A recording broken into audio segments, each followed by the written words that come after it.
Namaste, Jai Bharat. Soul, mind, these are how things are expressed in English. For Hindus, it's Atma.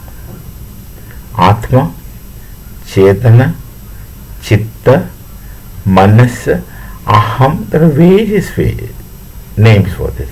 And each name is unique in the sense one cannot be exchanged with the other because their concepts vary. They are not entirely different but do vary in very subtle means. So a question is asked in Bharatiya knowledge tradition, what is the property of soul? Well, the answer is very evidently given, very explicitly given. The property of soul is pure consciousness. Consciousness is also Chetana. It's easy for us to understand that the property of soul is consciousness. Fine. That till that extent it is fine.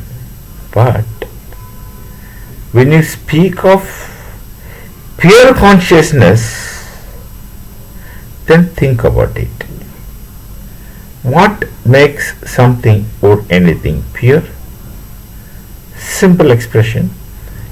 Things can be called as pure when they are minus, without impurities. That's it. Pure, impure. When all the impurities are removed, then you can call something as pure. Pure gold, for instance. But when it comes to consciousness, what makes consciousness impure? Those impurities are removed. So once those impurities are removed, the property of soul becomes pure consciousness. What could be those impurities? All that you think are impurities. Impurities are empirical contents. And without empirical contents, you do not have an existence. You are not transcendental yet. I am only saying yet. Impurities, once minused, then pure soul is without impurities, which means it has no contents. Contents may be there transcendental, but contents, as we understand, none of these empirical contents could be present. It has to be without the impurities of empirical contents. Then it makes sense to ask this question: does soul have a name? Can you say this had been my soul or this is my soul? Leave the questions to you. With this background, you may not be able to say that the soul has a name, or more explicitly, you cannot claim identities to soul. Soul has the identity of name, place, language, etc. Descartes was a very lucky man because he was not confronted with these questions. He just believed that soul can exist disembodied.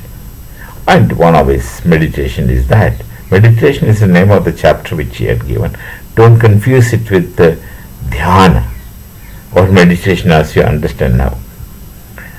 He talks about the disembodied existence of soul and gets into complications, philosophical complications. That's all right. That's how West European philosophy goes. Someone says something, then another person doesn't agree with it, he criticizes. That criticism becomes another thought system, and it turns into a different kind of philosophy. Somebody else questions that, and the process goes on. So it goes something like a sine wave, up, down, up, down, up, down. Whereas Bharatiya Darshana, which is not philosophy, goes cyclically. Yes, Bharatiya chronology, time also goes cyclically. I'm not going into deep into that. The question is, pure soul per se can't have identity if it is soul proper. From this you can think about birth, death, rebirth, complications. Things become very clear. Here, of course, Maharishi Charvaka also becomes correct. Punarjanmam na vidyate.